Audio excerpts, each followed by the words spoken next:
Okay, thought I'd make you guys a video to walk anyone through the installation of this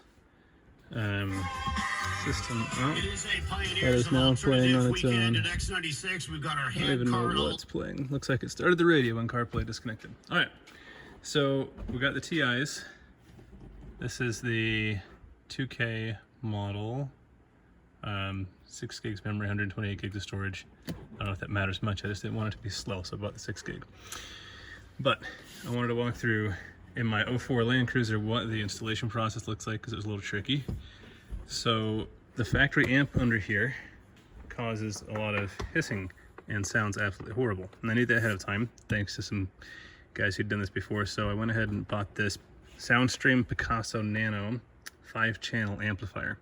I think it's got 640 watts total RMS, and it's already got more power than the factory one, so that's good.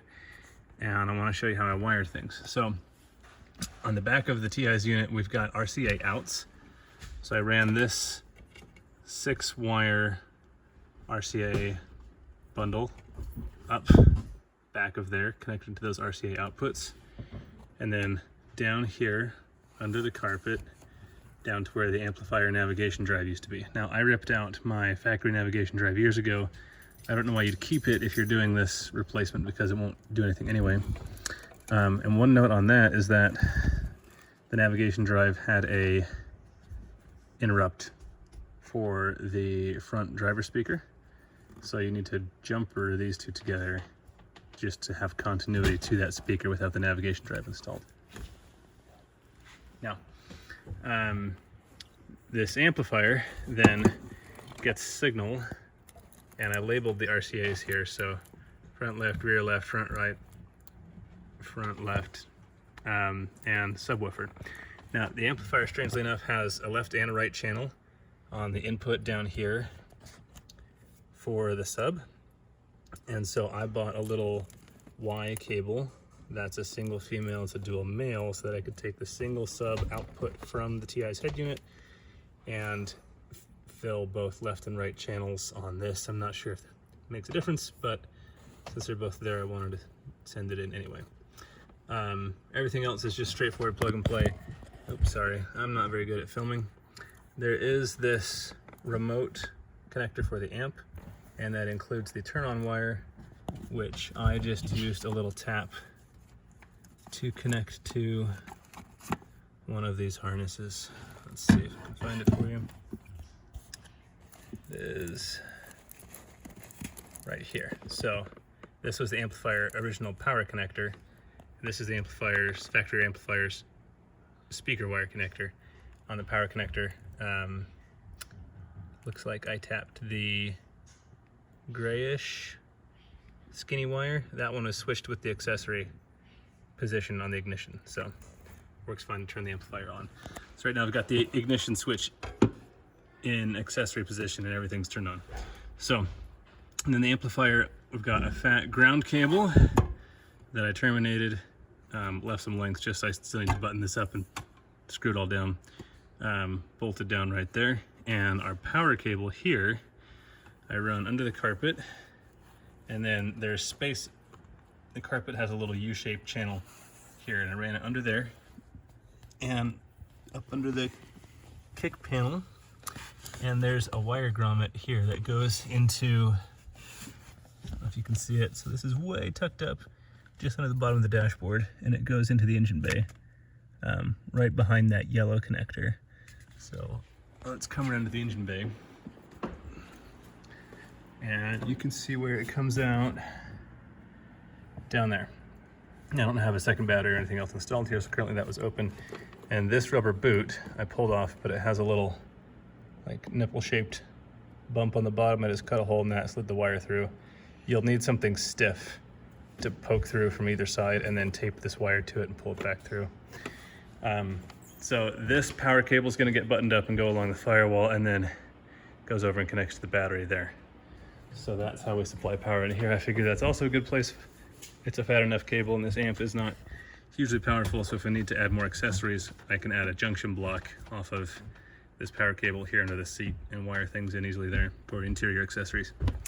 Now, the tricky part was, I bought this Metro harness and this plugs into the factory amplifier harness, and it lists all of these colors, and it tells you what's right front, left front, right rear positive.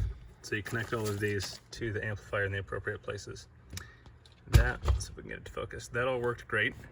What wasn't clear was the sub wiring. So on my 04, I had to look up a separate diagram of the factory sub wiring, and on this Metra harness, it turns out that it's the brown and yellow is one of the left or right channels positive, brown and blue is the corresponding negative, green and white, I'm sorry, I'm not even showing you, boy I'm bad at this.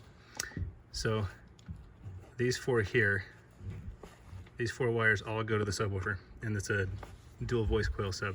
I've got mine just a cheap $20, I think it's a Pile brand replacement in the back, since my factory one was long ago torn.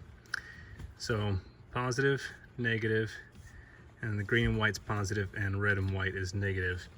And so those, since we have a single sub output here on the amp for the 5th channel, those go in together, positive and negative. And then I found that I needed to come to the back of the amp and turn the gain almost all the way up on the sub channel to hear anything at all. I thought it wasn't working for a while, and then I came over to the gain and turned it almost all the way up. I've got the gain up maybe a third of the way for the main speakers, and my door speakers are Rockford Fosgate replacements that I did years ago. So if you have different speakers, you may need to adjust that, but for my speakers, I only needed a little bit of gain improvement on there, but I had to turn the sub way up. And leave these high-pass filters set to flat if you've got full range speakers in the door like I do. So hopefully that's helpful. This is the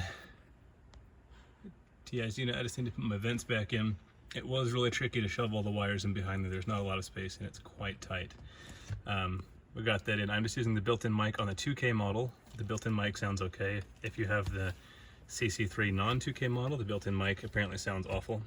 I didn't get that one.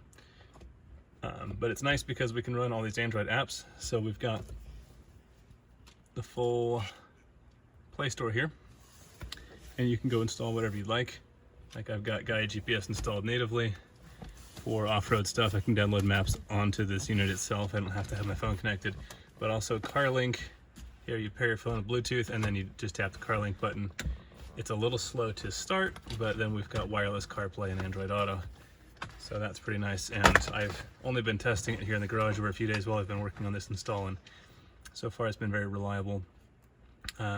This is replacing for me the Grom V-Line unit that uses, it's also an Android box that connects to the factory to screen. This is way more work to install. The Grom V-Line was like half an hour plug and play. You know, pull the unit out, run some wires behind into the glove box, and then we're done. And this is, oh, this isn't gonna work, so I'm doing a video, that's why. Anyway, responsiveness is pretty good. The CarPlay and Android Auto works great. The 2K resolution is really nice.